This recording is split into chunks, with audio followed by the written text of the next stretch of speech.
Hello everyone. स्वागत है आपका मेरे अपने YouTube channel easy study with Akanksha में। तो आज का जो हमारा चैप्टर है वो है 6th क्लास का फर्स्ट चैप्टर हिस्ट्री का। प्रारंभिक कथन क्या, कब, कहाँ और कैसे।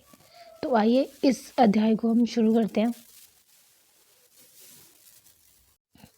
तो सबसे पहले यहाँ पे बताया हुआ है एक लड़की की फ़ोटो दी हुई है ये, इसका नाम है रसीदा।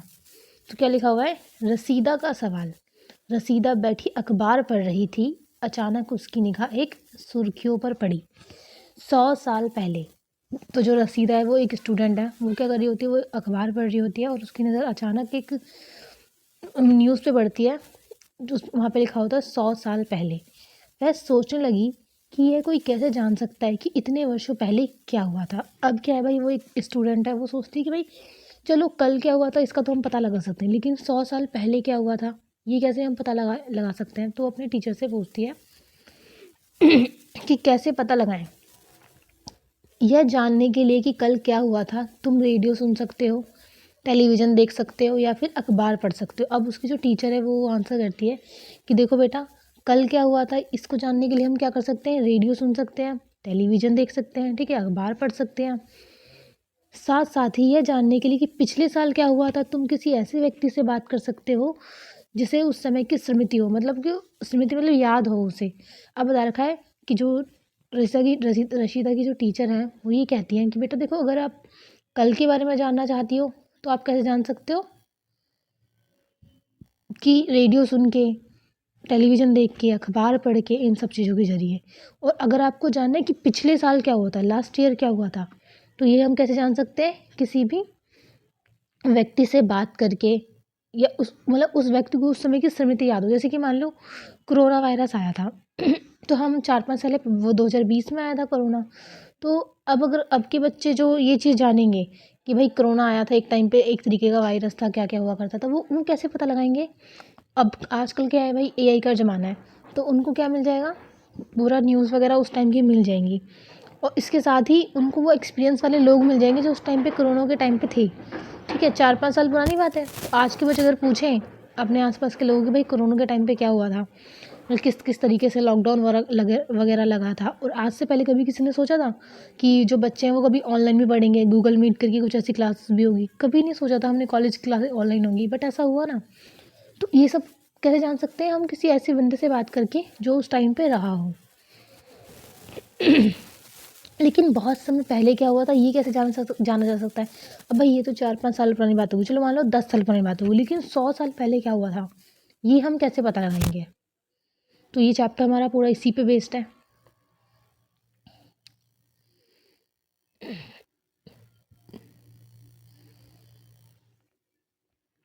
अब इसमें बात की गई है कि अतीत के बारे में हम क्या जान सकते हैं। अतीत मतलब क्या होता है, जो बीता हुआ हो।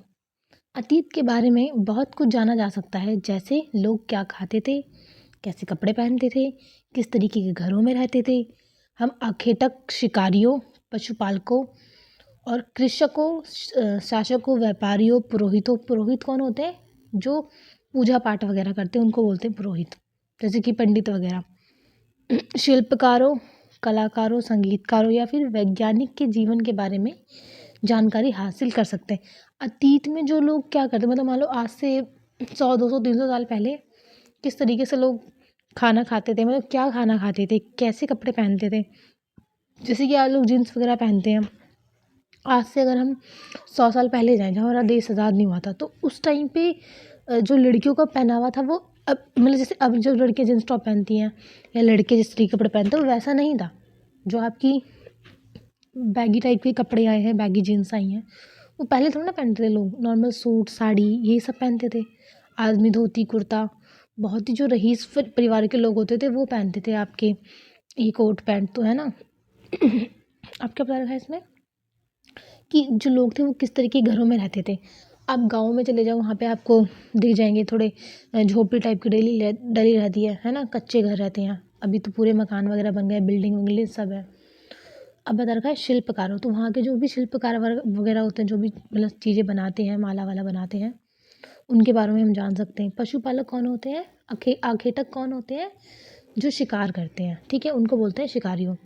कृषक मतलब वही किसानों के बारे में जान सकते, शासक के राजाओं के बारे में जान सकते हैं, और व्यापारियों जो एक जगह से दूसरी जगह मतलब जो व्यापार करते हैं आपस में उनके बारे में जान सकते हैं, कलाकारों के बारे में जान सकते हैं, ठीक है, वैज्ञानिक वगैरह जो होते हैं तो उन सब के बारे में हम जानकारी हासिल कर सकते हैं। यह नहीं है कि हम यह नहीं, हम यह भी पता लगा सकते हैं कि उस समय बच्चे कौन सा खेल खेलते थे, कौन सी कहानियाँ सुना करते थे, कौन से नाटक देखा करते थे, या फिर कौन कौन से गीत गाते थे। मतलब सिर्फ ये नहीं कि हम लोगों के जीवन के बारे में पता लगा सकते हैं, हम ये भी पता लगा सकते हैं कि जो बच्चे वो कौन सा खेल खेलते थे, कौन सी कहानियाँ सुनते थे, है ना, कौन से नाटक देखते थे। अभी अगर मान लो 10 साल पुराने बात की जाए तो बच्चे कौन से नाटक देखते थे, आपके ये ससुराल सिमर का हो गया, है ना, ये रिश्ता क्या कहलाता हो गया, नागिन हो गया, इस तरीके के सीरियल्स देखते थे। हमारी मतलब एक जो 2000 के किड की बात की, 2002 के आसपास जो भी इन बच्चों के 10 साल पुराने तो बच्चे यही देखते थे। फ़ोन तो अभी बहुत ज़्यादा ट्रेंड में हो गया है। लोग कहाँ रहते थे? मानचित्र एक में नर्मदा नदी का पता लगाओ। सबसे पहले हमें क्या करना है, मानचित्र एक में नर्मदा नदी का पता लगाना है। तो लगाते हैं, ये रहा, ये रहा हमारा मानचित्र, और यहाँ पे नर्मदा नदी कहाँ पे है आपकी, ये रही, ठीक है। तो ये है नर्मदा नदी। अब हम बैक ऊपर जाते हैं कि क्या लिखा हुआ है यहाँ पे। कई लाख वर्ष पहले लोग इस नदी के तट पर रहा करते थे। जो अभी हमने मैप में देखी नर्मदा नदी, तो लोग क्या करते थे, उसके तट पर रहते थे। मान लो ये नदी जा रही है, इसके आसपास लोग रहते थे। यहाँ रहने वाले आरंभिक लोगों में से कुछ कुशल संग्राहक थे। आपको बता रखा है कि यहाँ पे जो लोग रहते थे वो बहुत ज़्यादा कुशल संग्राहक थे। संग्राहक मतलब क्या, कि उनको जो जंगल है उनके बारे में काफ़ी अच्छे से नॉलेज थी। जो आसपास के जंगलों की विशाल संप्रदा, मतलब मान लो भाई ये नदी है, जंगल भी होगा यहाँ पे क्योंकि पानी जा रहा है, यहाँ पे लोग भी रहते थे। तो अब उस टाइम पे ये तो था नहीं कि पिज़्ज़ा बर्गर ऐसा डोमिनोज, नहीं, तो ये तो था नहीं, वो लोग जंगलों से ही अपना गुजारा करते थे, खाना पीना भोजन वो वहीं से प्राप्त करते थे। तो लोगों को क्या था कि जो भी पेड़ पौधे जो भी कुछ था उन सब के बारे में उन लोगों को क्या थी, जानकारी थी बहुत अच्छी तरीके से। पूरी जो जंगल था, जो विशाल जितनी भी संप्रदा थी, उससे वो बहुत अच्छी तरह से अवगत थे या फिर परिचित थे, ठीक है। बीच बीच में स्लिप हो जाता है। अपने भोजन के लिए वह जड़ों, फलों तथा जंगल के अन्य उत्पादों का यहीं से संग्रह करते थे। अब वो भोजन के लिए कहाँ से क्या करते, संग्रह कहाँ से करते थे, भोजन के लिए वह जड़ों को खाते थे, ठीक है। फल फूल जो भी मतलब आप समझ लो जंगल में उपलब्ध हो, फल मिल जाएंगे, कोई भी पौधा मिल जाएगा खाने का। वह जानवरों का आखेट, आखेट मतलब क्या होता है, शिकार करना, ठीक है। तो जानवरों का शिकार भी करते थे, पहले के लोग यही सब करते थे। पहले तो शुरू में लोगों ने यही किया ना, जानवरों को शिकार करना शुरू करा, पेड़ों से कुछ निकला तो वो खा लिया, इस तरीके से। अब क्या बात की गई है, अब बोला गया अब बोला गया है कि अब तुम उत्तर पश्चिम की सुलेमान और कृथर पहाड़ियों का पता लगाओ। अब हम इस चार्ट में देखेंगे कि यहाँ पे सुलेमान और कृथर पहाड़ी कहाँ पे, ये रही एकदम पश्चिम में, ये कृथर पहाड़ी और ये है सुलेमान पहाड़ी। क्या लिखा हुआ है यहाँ पे,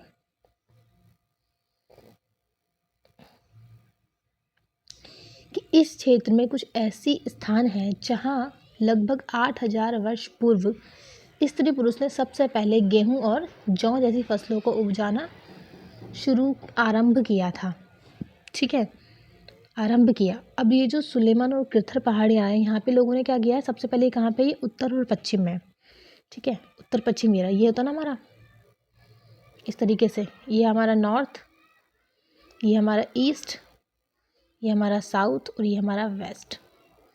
अब जो ये वाला पार्ट है, ठीक है, यहाँ पे कृथर पहाड़ी है, यहाँ पे हम देख सकते हैं ये हमारी वेस्ट में कृथर पहाड़ी है, और साउथ में हमारी नॉर्थ में हमारी क्या है, सुलेमान पहाड़ी है। तो ये क्या हो गया, नॉर्थ वेस्ट नॉर्थ, ठीक है, नॉर्थ वेस्ट बोल लो या मतलब नॉर्थ वेस्ट बोल लो, या फिर इसको आप वेस्ट नॉर्थ बोल लो, ठीक है, बात एक ही पड़ेगी।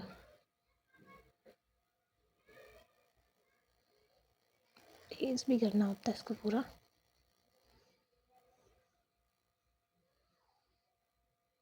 अब क्या है कि ये रही हमारे सुलेमान सुलेमान और कृथर पहाड़ी। ये ऐसे स्थान थे जहाँ पे 8 साल मतलब 8,000 साल पहले क्या हुआ था, 8,000, ठीक है, 8,000 वर्ष, 8,000 वर्ष, ठीक है, 8,000 वर्ष पहले क्या था, यहाँ पे स्त्री और पुरुषों ने क्या किया था, गेहूं और जौ की फसल उगाई थी। सबसे पहले यहीं पे इसके साक्ष्य मिले थे, किसके, गेहूं और जौ के। उन्होंने भेड़ बकरी और गाय जैसे पशुओं को पालना भी शुरू किया था। अब सुलेमान और कृथर पहाड़ी में क्या हुआ था कि यहाँ पे लोगों ने जानवरों को पालना भी शुरू कर दिया था, ठीक है। इसके साथ ही अब क्या लिखा हुआ है यहाँ पे कि यह लोग गाँव में रहते थे। उत्तर पूर्व में गारो तथा मध्य भारत में विंध्य पहाड़ियों का पता लगाओ। तो ये रहा आपका गारो, ये आपकी विंध्य पहाड़ियाँ, इसके साथ ही आपकी गारो पहाड़ी है, और ये रही आपकी गारो पहाड़ी, ठीक है। यहाँ पे लिखा हुआ है ना आपका उत्तर में कौन सी है आपकी, उत्तर पूर्व में आपकी, उत्तर में ये रही विंध्य पहाड़ी, और पूर्व में आपकी ये है गारो पहाड़ी। यह कुछ अन्य ऐसे क्षेत्र थे जहाँ कृषि का विकास हुआ। अब यहाँ पे तो क्या था कि जो गारो पहाड़ी है और जो आपकी विंध्य पहाड़ी है, यहाँ पे क्या था, यहाँ पे कृषि का विकास हुआ था। किसका विकास हुआ था, कृषि का विकास हुआ था। जहाँ सबसे पहले चावल उपजाया गया वह स्थान विंध्य के उत्तर में स्थित थे। सबसे पहले जो जहाँ हमें चावल प्राप्त हुआ वो कौन सा स्थान था, विंध्य में प्राप्त हुए हमें चावल सबसे पहले विंध्य में हमें चावल प्राप्त हुए।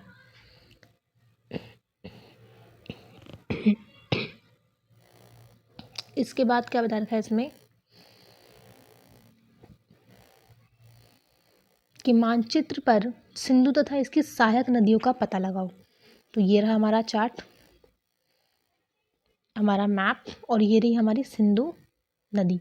सहायक नदी कौन सी होती है, मान लो जैसे कि जो छोटी छोटी नदियाँ होती है ना, वो कहीं तो जाके मिलती होंगी। मान लो ये की नदी जा रही है, ये भी नदी जा रही है, ये भी नदी जा रही है, तो ये जिस बड़ी नदी में जाके मिल रही हैं, ठीक है, तो ये जो छोटी नदियाँ इन्हें हम क्या कहेंगे, इनको बोलेंगे हम सहायक नदी।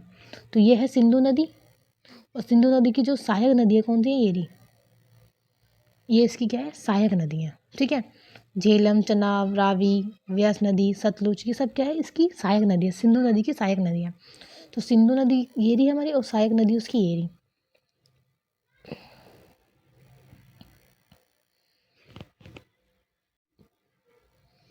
अब बता रखा है सहायक नदी उन्हें कहते हैं जो एक बड़ी नदी में मिल जाती हैं। जैसे कि मैंने ऊपर बताया कि जितनी भी जो छोटी छोटी नदियाँ होती हैं, जो भी नदियाँ जारी होती हैं, वो जब एक बड़ी नदी में जाके मिल जाती हैं तो उन्हें सहायक नदी कहते हैं। लगभग 4700 वर्ष पूर्व, मतलब 4700 वर्ष पूर्व इन्हीं नदियों के किनारे कुछ आरंभिक नगर फले फूले। जब हम 12th में जाते हैं तो वहाँ पे हम किसके बारे में पढ़ते हैं, सिंधु सभ्यता, हड़प्पा सभ्यता के बारे में बहुत अच्छे तरीके से पढ़ते हैं। तो ये बता रखा है जो सिंधु नदी थी उसके किनारे जो भी उसकी सहायक नदियाँ हैं, वहाँ पे कुछ आरंभिक नगर विकसित हुए। मतलब क्या हुआ कि कुछ लोगों ने वहाँ पे रहना शुरू किया। गंगा व इसकी सहायक नदियों के किनारे तथा समुद्री तट इलाकों में नगरों का विकास हुआ लगभग 2500 वर्ष पूर्व। अब बताते हैं गंगा नदी कहाँ है आपकी,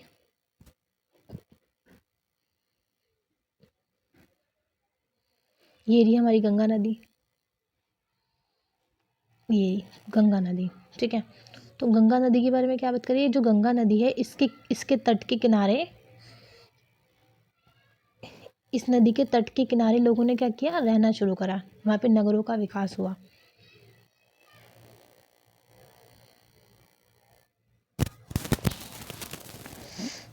पच्चीस सौ वर्ष पूर्व।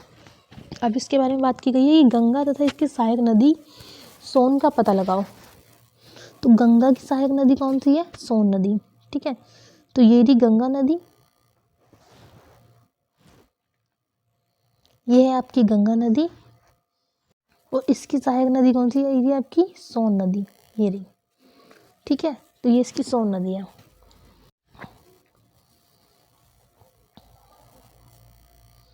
अब यहाँ पे क्या हुआ गंगा के दक्षिण में इस नदी के क्षेत्रों का आसपास का क्षेत्र प्राचीन काल में मगध के नाम से जाना जाता है। तो जो गंगा का जो आसपास का जो क्षेत्र है दक्षिण में, उसे हम किसके नाम से कहते हैं? मगध। मगध आज का बिहार है। आज मगध का नाम क्या है? बिहार है। इसके शासक क्या थे? बहुत ज़्यादा शक्तिशाली थे। उन्होंने एक विशाल राज्य को स्थापित किया था। देश के अन्य हिस्सों में भी ऐसे राज्यों की क्या हुई थी? स्थापना हुई थी। लोगों ने सदैव उपमहाद्वीप के एक हिस्से से दूसरे हिस्से तक यात्रा की। कभी कभी हिमालय जैसे ऊंचे पर्वतों, पहाड़ियों, रेगिस्तानों, नदियों तथा समुद्रों के समुद्रों के कारण यात्रा करना जोखिम भरा होती थी। फिर भी वह यात्रा उनके लिए असंभव नहीं थी। मतलब क्या था? लोगों ने ना यात्राएं करना शुरू करी, एक जगह से दूसरी जगह जाते थे। अब जैसे कि अभी तो प्लेन है, ठीक है, एरोप्लेन है, हेलीकॉप्टर है, ट्रेन है, इन सब चीज़ों से हम लोग चले जाते हैं। लेकिन पहले के लोग कैसे जाते थे? पैदल जाते थे वो, ठीक है, झुंड में पैदल जाते थे। अंततः कभी कभी लोग काम की तलाश में, और जाते क्यों थे? यात्रा क्यों करते थे? काम की तलाश में। तो कभी प्राकृतिक आपदा के कारण एक स्थान से दूसरे स्थान जाया करते थे। मान लो कहीं भूकंप आ गया, ठीक है, कहीं नदी से मतलब बाढ़ आ गई हो, तो लोग क्या करते थे? एक जगह से दूसरी जगह जाते थे। कभी कभी सेनाएं दूसरे क्षेत्र पर विजय हासिल करने के लिए जाती थी।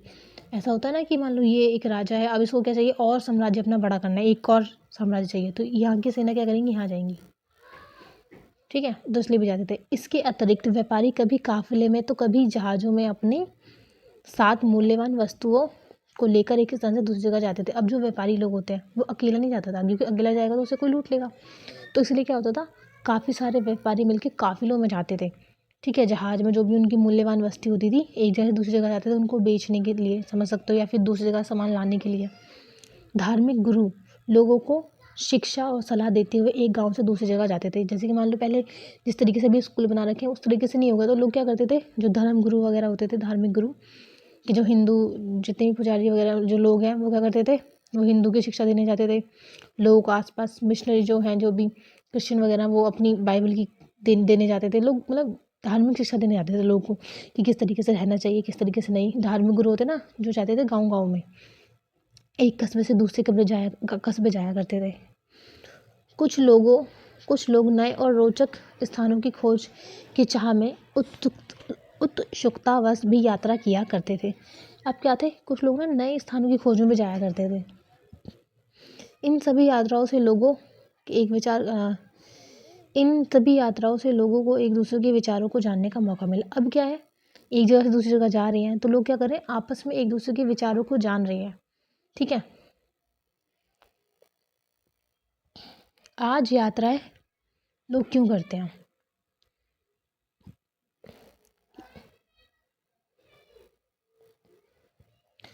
आज लोग यात्रा क्यों करते हैं? एक बार फिर से एक मानचित्र को देखिए। पहाड़ियाँ, पर्वत और समुद्र इस उपमहाद्वीप की प्राकृतिक सीमा का निर्माण करते हैं। हालांकि लोगों के लिए इन सीमाओं को पार करना आसान नहीं है। आजकल तो लोग घूमने के लिए जाते हैं, ठीक है। जिन्होंने ऐसा चाहा कि वह ऐसा कर सकें, वे पर्वतों की ऊंचाई को छू सकें तथा गहरे समुद्रों को पार कर सकें। उपमहाद्वीप के बाहर भी कुछ लोग यहाँ आए हैं और यहीं बस गए हैं। लोगों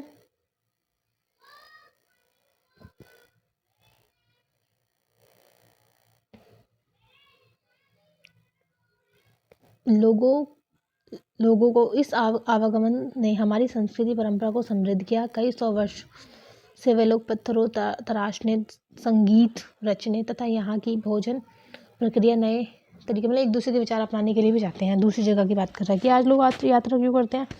सेम वही, काम की तलाश में जाएंगे लोग, या फिर संगीत रचने या भोजन के नए नए तरीके उनके बारे में जानने, ठीक है, एक दूसरे के विचारों को अपनाते हैं।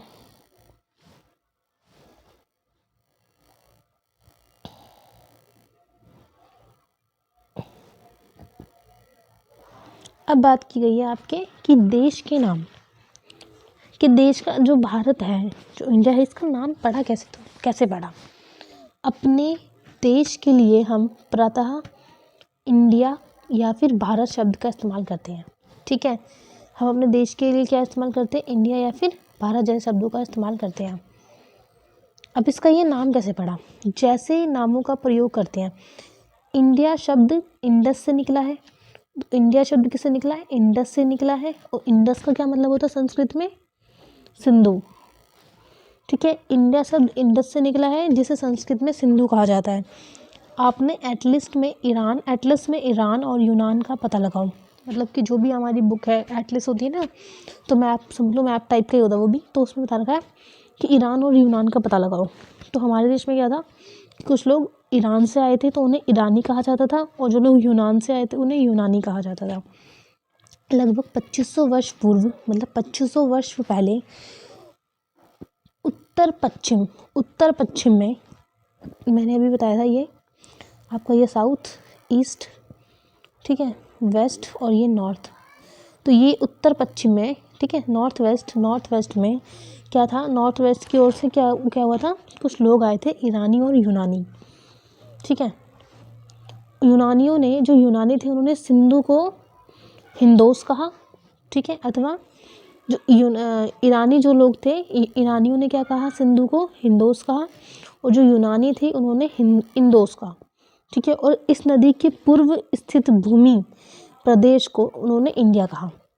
अब क्या बता रखा है इसमें कि जो ईरानी थे उन्होंने क्या बोला, सिंधु नदी के जो किनारे जो लोग रहते थे उसको, मतलब उस जगह को क्या बोला, हिंदोस, और जो यूनानी थे उसे उन्होंने बोला इंदोस। अब इस नदी के पूर्व मतलब ईस्ट में जो भूमि प्रदेश था उसको इन्होंने कहा इंडिया। भारत नाम का प्रयोग उत्तर पश्चिम में रहने वाले लोगों के एक समूह के लिए किया जाता था। अब उत्तर पश्चिम में मतलब यहाँ पे जो लोग रहते थे उनके समूह के लिए किस नाम का प्रयोग किया जाता था, भारत। ठीक है, एक ग्रुप था जो उत्तर पश्चिम में रहता था, मतलब यहाँ रहता था, और उस ग्रुप के लिए क्या शब्द इस्तेमाल किया जाता था, आपका भारत। ठीक है, तो इस समूह का उल्लेख संस्कृत की आरंभिक लगभग 3500 वर्ष पुरानी तृतीय ऋग्वेद में मिलता है। बाद में इसका प्रयोग देश के लिए होने लगा। मतलब कि उत्तर पश्चिम में जो समूह एक रहता था, ग्रुप रहता था, उसके लिए भारत शब्द का प्रयोग करते थे, और इसका जो उल्लेख है वो संस्कृत की जो भी जितनी भी कृति वगैरह हैं, जैसे कि एक ऋग्वेद की बात की गई है तो उसमें ये उल्लेख मिलता है कि भरत है एक ग्रुप के लिए वो यूज़ होता था। बाद में इसका प्रयोग भारत कर दिया गया और ये प्रयोग देश के लिए होने लगा। तो इस तरीके से जो भारत का नाम है वो पड़ा। ठीक है, इंडिया कैसे पड़ा हमने यही बता दिया, और भारत कैसे पड़ा हमने वो भी बता दिया।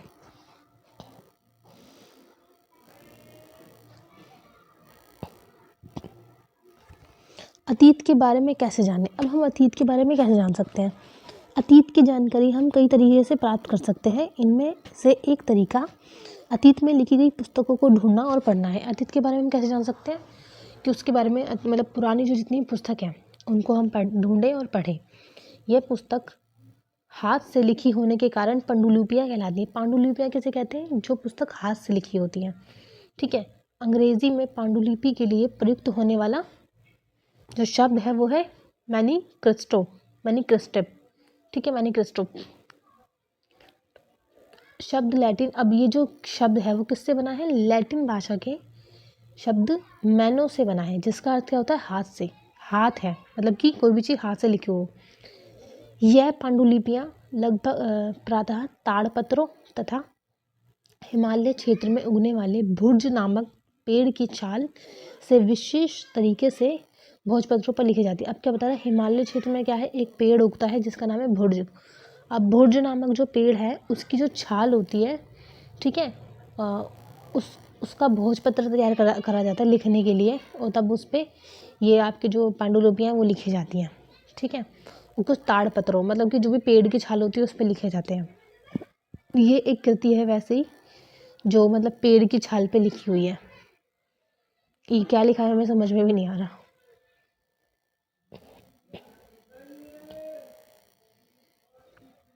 अब क्या बात की गई है कि इतने वर्षों में इनमें से कई पांडुलिपियों को कीड़ों ने खा लिया था तथा कुछ नष्ट कर दी गई थी। अब क्या है, कुछ पांडुलिपि ऐसी थी जिन्हें कीड़ों ने खा लिया था और कुछ थी जो नष्ट हो गई थी। फिर भी ऐसी कई पांडुलिपि आज भी उपलब्ध है। अब देखो नष्ट हो गई हैं बट बहुत सारी लिखी होंगी तो कुछ तो उपलब्ध होंगी, थोड़ी तो खाई होगी। प्रातः ये पांडुलिपियाँ मंदिरों विहारों में प्राप्त होती हैं। देखो मंदिरों अब क्या है कि ये जो पांडुलिपियाँ वो सेव रहे इसलिए इनको मंदिरों में रखते थे और विहारों में रखते थे। विहार क्या होते हैं, जो जितने भी जो धार्मिक गुरु वगैरह होते हैं उनका जो स्थान होता है उनको हम विहार कहते हैं। इन पुस्तकों में धार्मिक मान्यताओं व व्यवहारों, राजाओं के जीवन, औषधि तथा ज्ञान आदि सभी प्रकार के विषयों की चर्चा की जाती थी। अब जो ये पांडुलिपियाँ उसमें क्या किया जाता था, उसमें राजाओं के जीवन के बारे में, औषधि जो भी दवाइयाँ हैं, विज्ञान उनके बारे में और धार्मिक मान्यता और कैसे व्यवहार किया जाएगा उन सब के बारे में जानकारी मिलती है। इनके अतिरिक्त हमारे यहाँ महाकाव्य, कविताएं तथा नाटक भी हैं। इनमें से कई संस्कृत लेख लिखे हुए हैं जबकि अन्य प्राकृतक और तमिल भाषा में हैं। प्राकृत भाषा का प्रयोग आम लोग करते थे। अब बता रखा है कि ये जितने भी पांडुलिपियाँ वो कौन सी भाषा में मिलती हैं, संस्कृत में भी मिलती हैं, प्राकृतिक भाषा में मिलती हैं और तमिल में भी मिलती हैं। और जो प्राकृतिक भाषा होती थी वो आम लोग यूज़ करते हैं। हम अभिलेखों का अध्ययन भी कर सकते हैं। अब अभिलेख क्या होते हैं, पांडुलिपियाँ क्या होती हैं जो हाथ से लिखी हो। अभिलेख होता है जो एक कठोर पत्थर पे लिखा हो, मान लो कोई भी धातु पे लिखा हो, ठीक है, जैसे कि तांबे पे कुछ लिख दिया हो, है ना, और किसी पत्थर पे लिख दिया हो, क्योंकि पत्थर पे लिखा हुआ कभी मिटेगा नहीं, इसीलिए।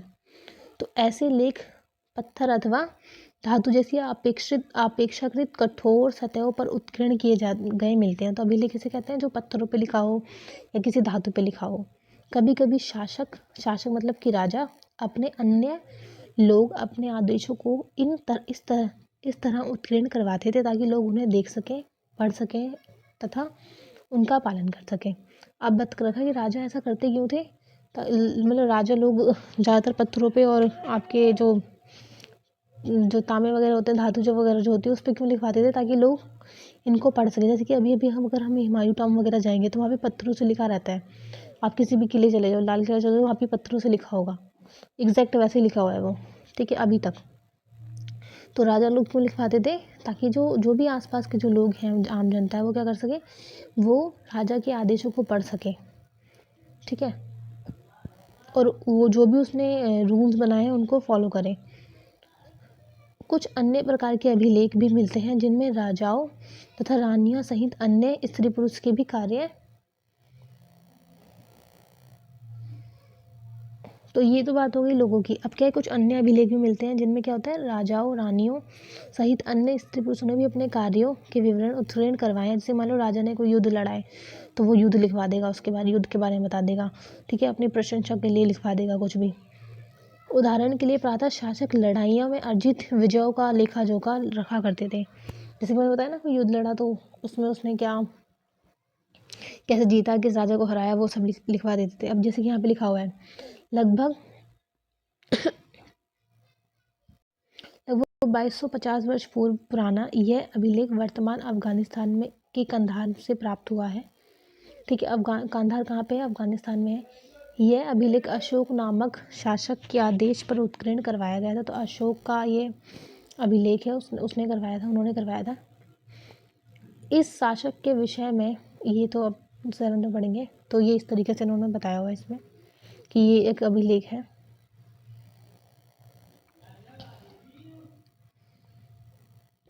अब क्या बता रखा है, क्या तुम बता सकती हो कि कठोर सतह पर लेख लिखवाने के क्या लाभ थे, ऐसा करने में क्या क्या कठिनाइयाँ आती होंगी। अब मतलब क्यों ऐसा करते होंगे कि जो पत्थरों पे लिखवा रहे हैं, क्योंकि नष्ट ना हो, है ना, इसीलिए। इसके अतिरिक्त अन्य कई ऐसी वस्तुएं अतीत में बनी हैं और प्रयोग में लाई जाती थी। ऐसी वस्तुओं का अध्ययन करने वाला व्यक्ति पुरातात्विद कहलाता है। अब क्या बता रखा है कि जो अतीत से बनी वस्तुओं का प्रयोग करता है, वस्तु को जो अध्ययन करता है, ऐसे व्यक्तियों को हम क्या कहते हैं, पुरातात्विद।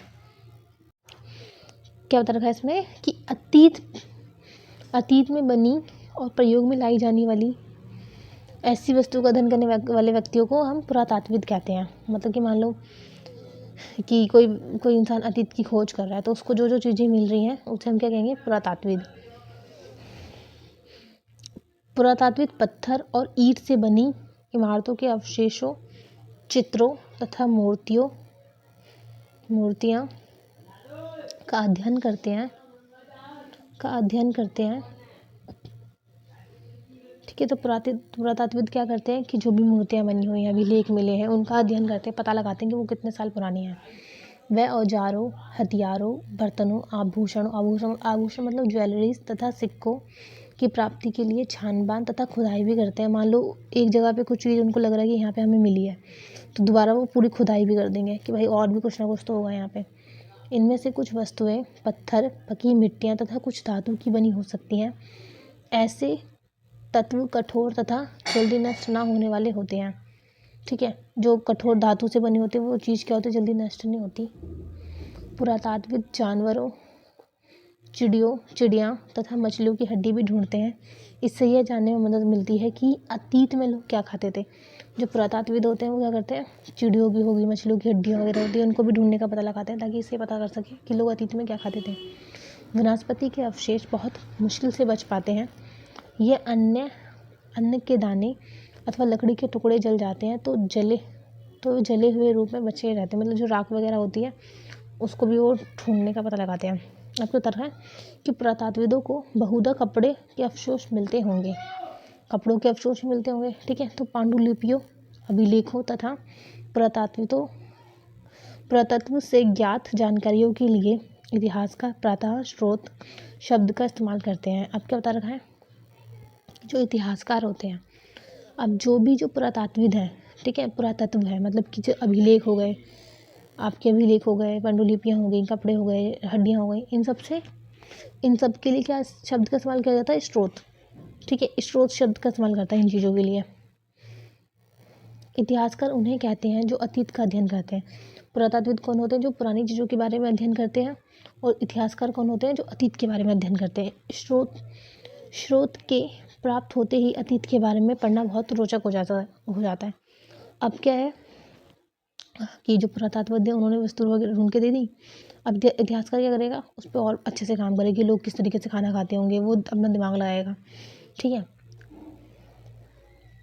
क्योंकि इन स्रोतों की सहायता से हम धीरे धीरे अतीत का पुनर्निर्माण करते हैं।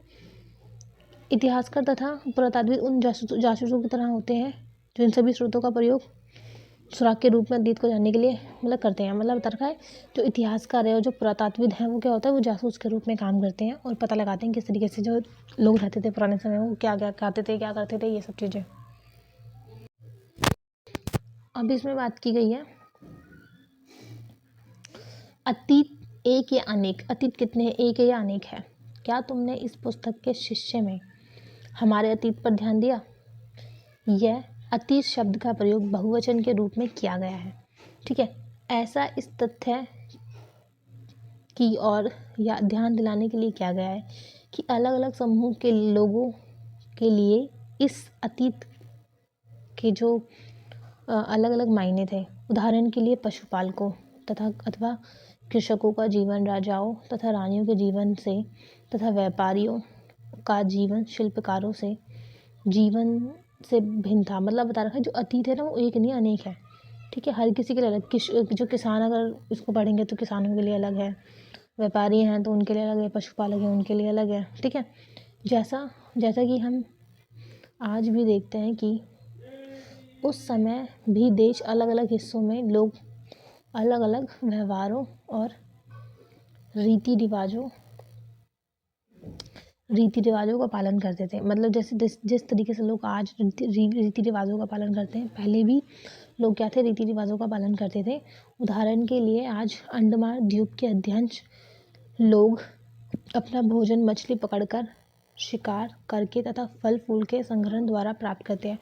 जो भी अंडमान निकोबार का अंडमान द्वीप है वहाँ के लोग क्या करते हैं, सेम जो आज भी वैसे ही करते हैं। वो लोग भोजन के लिए क्या करते हैं, मछली पकड़ते हैं, शिकार करते हैं, फल फूल जो भी होते हैं उन पर डिपेंड रहते हैं। इसके विपरीत शहरों में रहने वाले लोग खाद्य आपूर्ति के लिए अन्य व्यक्तियों पर निर्भर रहते हैं। इस तरह से भेद अतीत में विद्यमान है। इसके अतिरिक्त एक अन्य तरह का भेद है, भेद मतलब वही डिफरेंस है। उस समय शासक अपनी विजयों का लेखा जोखा रखते थे। यही कारण है कि आज भी उन शासकों तथा उनके द्वारा लड़ी जाने वाली लड़ाइयों के बारे में हम काफ़ी कुछ जानते हैं। मतलब कि जो शासक हैं उन्होंने अपने बारे में जो भी उन्होंने युद्ध वुद्ध लड़ाइयाँ लड़ी उनके बारे में उन्होंने उत्कीर्ण करवा रखा है पत्थरों पे, अभिलेखों पे, जिससे कि आज भी हम उनके बारे में पता लगा सकते हैं कि ऐसा कुछ हुआ था। जबकि शिकारियों, मछुआरों, संग्राहक, कुशल कृषक तथा पशुपालकों जैसे आम आदमी अपने अपने अपने कार्य का लेखा जोखा नहीं रखते थे। पुरातत्व की सहायता से हमें उनके जीवन को जानने में मदद मिलती है। हालांकि अभी भी इनके बहुत कुछ जानना शेष है। अब बता रखा है कि जो राजा महाराजा थे उनके बारे में तो हम पता लगा लेते हैं क्योंकि उन्होंने युद्ध लड़ा, इस तरीके से उनका साम्राज्य होगा। लेकिन जो आम जनता है उसके बारे में हम नहीं पता लगा पाते। क्यों? क्योंकि भाई आम जनता थोड़ा अपने बारे में लिखवाएगी वो क्या खाती है, कैसे रहती है, तो इतना पैसे नहीं होता होगा उनके पास। इसके बाद इसका जो नेक्स्ट टॉपिक है वो है तिथियों का मतलब। अगर कोई तुमसे तिथि के विषय में पूछे तो तुम शायद उस दिन की तारीख या माह, वर्ष, जैसे कि 2000 या इसी तरह का कोई ना कोई वर्ष बताओगी। अगर कोई तुमसे पूछता है कि यार तारीख क्या है, तो आज भाई मैं बोल सकती हूँ कि भाई आज 11 तारीख 2026 है, एक महीना चल रहा है जनवरी का। वर्ष की यह गणना ईसाई धर्म प्रवर्तक ईसा मसीह के जन्म की तिथि से की जाती है। ठीक है, जैसे कि बता रखा है, जब भी हम हिस्ट्री पढ़ते हैं तो उसमें हम 2 शब्द पढ़ते हैं, BC और आपका AD। ठीक है, अब ये होता क्या है, इसे कहीं इधर बताती हूँ। जैसे कि हम ये मानते हैं कि ये एक लाइन है, ठीक है, ये है, इसको हम कहते हैं BC और इसे हम कहते हैं AD। जो ईसा मसीह है, ठीक है, जो क्या है, ईसा मसीह है, तो ईसा मसीह के जन्म के पहले वाले टाइम को कहते हैं हम BC मतलब बिफोर क्रिस्ट। और ईसा मसीह के बाद के वाले जन्म, जो उनकी आफ्टर डेथ, ठीक है, जो उनकी जब डेथ हो जाती है उस वाले जो टाइम को बोलते हैं आफ्टर डेथ। इसको आफ्टर डेथ भी बोल सकते हैं, ठीक है, डोमिनी भी बोलते हैं इसको, लेकिन आफ्टर डेथ ज़्यादा ईजी रहेगा। तो ईसा मसीह के जन्म वाले टाइम को हम बोलते हैं BC, ठीक है, ईसा पूर्व। और ईसा मसीह के बाद वाले टाइम को बोलते हैं AD, मतलब आफ्टर डेथ या फिर ईसा ईसवी। ठीक है, ईसवी, जैसे कि इसमें लिखा हुआ भी है कि ईसा मसीह के जन्म के जो बाद वाला वर्ष होता है, जितनी भी ईसा मसीह के जन्म से पहले जितनी भी तारीख होती है उसे हम कहते हैं BC, मतलब ईसा पूर्व। पूर्व मतलब होता है पहले, ठीक है, और ईसा मसीह की जो भी बाद वाली तारीख होती है उसे हम कहते हैं ईसवी। ठीक है, मतलब ईसा मसीह के जन्म के बाद। ये जो है इधर बताई हुई है कि अंग्रेजी में BC जो शब्द है उसे हम बोलते हैं ईसा पूर्व, मतलब बिफोर क्राइस्ट। ठीक है, ईसा पूर्व बोलते हैं इसको, अथवा कभी कभी तुम तिथियों से पहले AD भी कहीं लगा होता है, तो इसका मतलब होता है एनो डोमिनी, मतलब कि जो ईसा मसीह है उनका जो डेथ हो जाती है उसके बाद वाले टाइम को बोलते हैं एनो डोमिनी, या इसको नॉर्मल लोग आफ्टर डेथ के नाम से भी जानते हैं। तो जो ये शब्द है वो लैटिन भाषा के शब्दों से बना है। ठीक है, इसका तात्पर्य ईसा मसीह के जन्म के वर्ष के, मतलब वर्ष के बाद। कभी कभी AD की जगह CE तथा BC की जगह BC का प्रयोग भी है। CE अक्षरों का प्रयोग कॉमन एरा तथा BCE का जो प्रयोग है वो बिफोर कॉमन एरा के लिए होता है। अब इस शब्दों का प्रयोग इसलिए करते हैं क्योंकि विश्व के अधिकांश देशों में अब इस कैलेंडर का प्रयोग सामान्य हो गया है। भारत में तिथियों के रूप में प्रयोग लगभग 2 वर्षों से पूर्व हुआ है। ठीक है, तो इस तरीके से ये आपका चैप्टर यहाँ पे ख़त्म होता है। ये इसके कुछ क्वेश्चन है, तो ये हमारा चैप्टर यहाँ पे ख़त्म होता है। इसके साथ ही हम इसका एक नया चैप्टर करेंगे जो जल्दी उसकी वीडियो भी आ जाएगी। एंड लाइक करो, शेयर करो एंड सब्सक्राइब करो, and thank you for watching this video.